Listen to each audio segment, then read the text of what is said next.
As Gaza continues to face a dire humanitarian crisis, Egyptian President Abdel Fattah el-Sisi has met today with Spanish Prime Minister Pedro Sanchez in Madrid.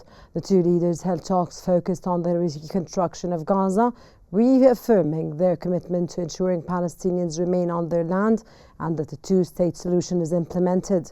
President el-Sisi stressed the urgent need for a full implementation of the ceasefire agreement, the continuation of prisoner exchanges, and the delivery of critical humanitarian aid to Gaza.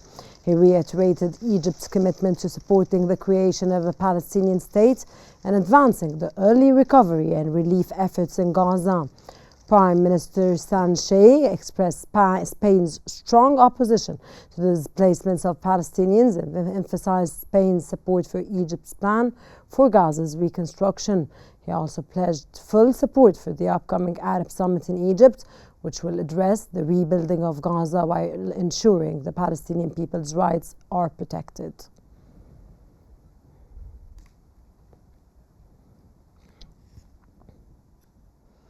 Israeli Prime Minister Benjamin Netanyahu has stated that residents of Gaza should have the option to leave the enclave if they choose to do so. Speaking at an event in the occupied Jerusalem, he endorsed U.S. President Donald Trump's proposal for Gaza, calling it right on the dot. The remarks come amid ongoing tensions in the region as discussions continue over the future of Gaza and its residents.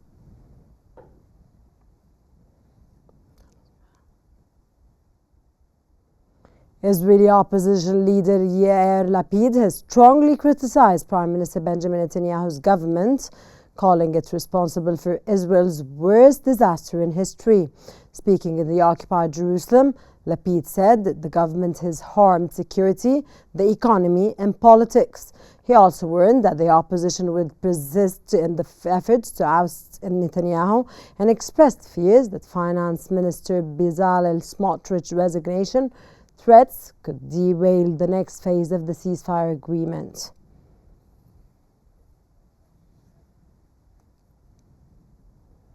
Families of Israeli detainees are urging the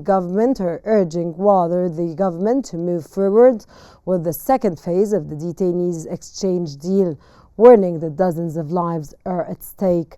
Israeli media reported that the Hostage Families Forum has called on Prime Minister Benjamin Netanyahu for an immediate explanation regarding the delay in negotiations.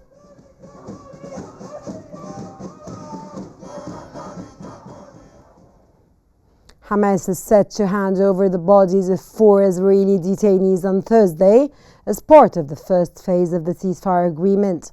Hamas has also announced plans to release 6 living detainees on Saturday, stating that the number of those freed has been increased in response to mediator requests.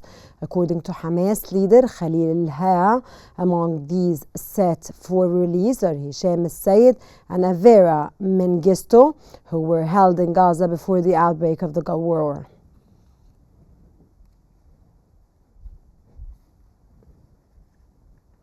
The United Arab Emirates has reiterated its rejection of any attempts to displace Palestinians. United Arab Emirates President Mohammed bin Zayed Al Nahyan made the remarks during a meeting with U.S. Secretary of State Marco Rubio, stressing that Gaza's reconstruction should lead to a comprehensive peace based on a two-state solution. He also warned against further regional escalation.